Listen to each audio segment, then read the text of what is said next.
Hi, my name's Mike Rumpel, and I'm a former car salesman turned entrepreneur.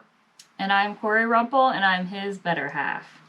And together we have 3 kids, Elijah, Israel, and Moriah. And our business is your car buying advocate. Let me ask you a question.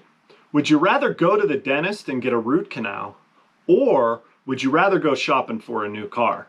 The fact that you even had to think about it for a second tells you a lot about the overall car buying experience.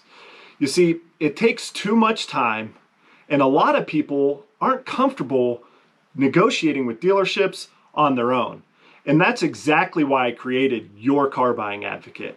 We teach people step by step how to buy a new car without even stepping foot inside a dealership.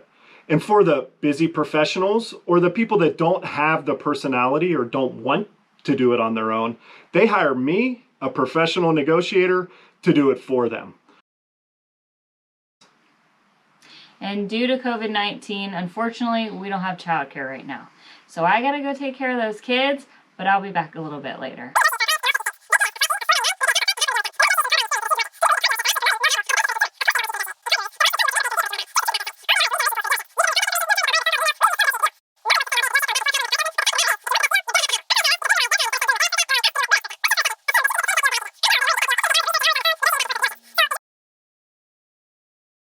I had a customer. Her name was Linda.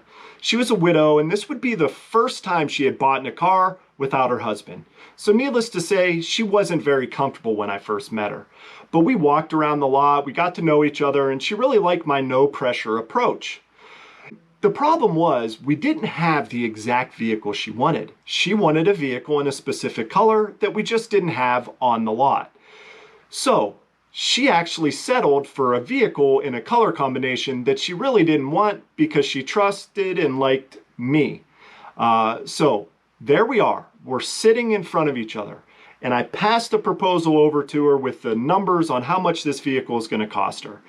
And that's when she asked me a question that would change my life forever. She said, "What do you think, Michael?" And my mom calls me Michael. My wife calls me Michael Eugene when she's mad at me. Eugene's my middle name. And my grandmother called me Michael. I wish I would have said, "Linda, this isn't even the vehicle really that you want. This is a huge investment. You should get the exact vehicle that you want. And not only that, I don't think we're giving you enough money for your trade-in. I think there's some room there. And the interest rate with your credit score is a little high. So what do I think, Linda? Decline the offer." You know, I wish I would have said that, but here's the truth. I had to have the dealership's best interest in mind. Not only that, it was the end of the month. I needed one more sale to make a pretty nice bonus. So what did I say? I went into sales mode and I told Linda, "I think it's a good deal. It's exactly what you want. Remember, Linda, when you finally make a decision and you buy a vehicle, all this anxiety and stress is going to be over." So Linda bought the vehicle, and it really got my conscience going. I started thinking, well, how could I have my client's best interest in mind? How can I truly only have their best interest in mind? And the only way for me to do that would be to do it totally different than how everybody else does. The consumer would have to pay me outside of the car deal. Mike had this idea for the business for a long time before we actually took the step. But it wasn't until the day that my middle child, he was 8 weeks old at the time, he got sick with a brain infection. He got bit by a mosquito, a very rare virus, at 8 weeks old, and he was having seizures. It put him in the hospital. Doctors told us they didn't know what the prognosis would be. They saw brain damage on his MRIs. We were shaken to the core. And I tell you this because this was just a faith-building time for us, and it's what led up to being able to start the business. And so we just decided through that it was just now or never. If we really believed what we said we believed, and we believed that God had provided for our son through that, then we would walk our faith out through this business as well. And so that's exactly what we did.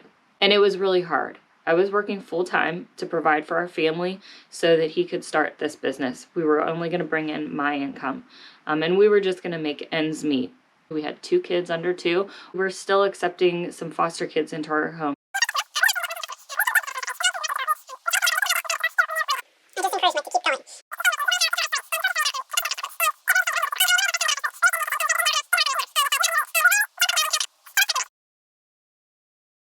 The best businesses solve a problem. I think you would agree that the traditional car buying experience is a problem that needs solved. And if you read our reviews online, our customers believe we've solved that problem. But we have proven the concept. We know people want to hire us. We just need your help to scale.